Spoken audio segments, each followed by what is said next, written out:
আমার হাজবেন্ড সুমন, সবাই তাকে সুমন নামেই চেনে, সে দল করত। আচ্ছা, দল করা কি অপরাধ? দল করা কোনো অপরাধ না। কেন আমার হাজবেন্ডকে আমাদের জীবন থেকে কেড়ে নিয়ে গেল? 5 তারিখে আনন্দ মিছিলে আমার হাজবেন্ড যায়, সেখান থেকে আমার হাজবেন্ডকে শুধু গুলিই করা হয় নাই, তাকে নির্মমভাবে কুপানো হয়েছে। সরকারি হাসপাতাল থেকে আমাদেরকে ফোন দেওয়া হয় যে আপনার হাজবেন্ড এখানে অসুস্থ, আপনি আসেন। নির্মমভাবে কুপানো হয়েছে। সরকারি হাসপাতাল থেকে আমাদেরকে ফোন দেওয়া হয় যে আপনার হাজবেন্ড এখানে অসুস্থ, আপনি আসেন। আমি যাই দেখি বেডে তাকে শোয়াই রাখছে, কোনো চিকিৎসা নাই। আমার 4 বছরকার মেয়ে এখনো জানে না তার বাবা যে মারা গেছে, শহীদ হয়েছে। সে বলে আমার বাবা হাসপাতালে। প্রতিদিন আমাকে বলে, মা তুমি কি ভাত দিতে যাবা না হাসপাতালে?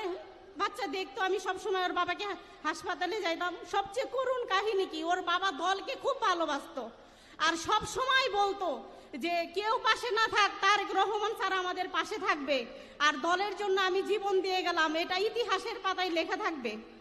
আমি তার স্ত্রী, অনেক যুদ্ধ করে 1 বছর। কালকে আমাদের জীবনের সবচেয়ে দুঃখজনক এক করুণ কাহিনী যে আমার হাজবেন্ডকে আমাদের কাছ থেকে নিয়ে চলে গেছে। কিন্তু আমি চাই আমার মতো কোনো মেয়ে যেন আর বিধবা না হয়। আমার মতো কোনো, এখানে যারা শহীদ প্রেমিক আছে তাদের অনেকেই বাবা গেছে, অনেকের ছেলে চলে গেছে, অনেকের আমাদের মতো অনেকেই চলে গেছে। আমি চাই এই দেশে যে শেখ হাসিনা আমাদেরকে বিধবা করছে, যে বাচ্চাদের ইতিম করছে, সে যেন এই দেশে আর না আসতে পারে।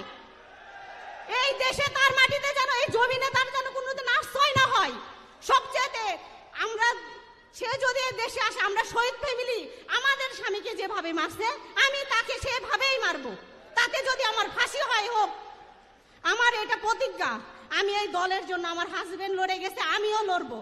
আমার বাবা মা কেউ নেই, আমার একটা শাশুড়ি অনেক বয়স্ক, আজকে পুরো সংসারের ভার আমার কাঁধে। আমি তারেক রহমান স্যারের কাছে অনুরোধ করব, আমরা সকল শহীদ ফ্যামিলির জন্য আমাদের একটা কর্মস্থল ব্যবস্থা করে দেওয়া হোক, যেখানে থাকবে সকল শহীদ পরিবারের কর্মস্থল ব্যবস্থা করা হোক। এটা আমার আপনার কাছে একান্তই, আমি আমার নিজের ব্যক্তিগত থেকে বলছি, কেননা আমার 2টা ছোট ছোট মেয়ে, আমরা কিভাবে বাঁচবো?